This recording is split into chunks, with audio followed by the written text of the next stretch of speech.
An update is required to continue to fix this problem. You just need to cancel this. The game will be closed. Go to search menu and type Windows Defender Firewall with advanced security. Click on it and select outbound rules. Select new rule. Select program and select next. Select the browse option and navigate to the game folder where you saved. I saved in C drive games, and here is the game folder. Double click on it and select the application file of the game and select open option. After opening it, select next. Block the connection and select next.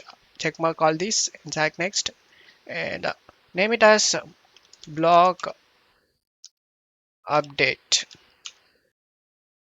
and then select finish. And after doing this, just close stuff here and launch the game.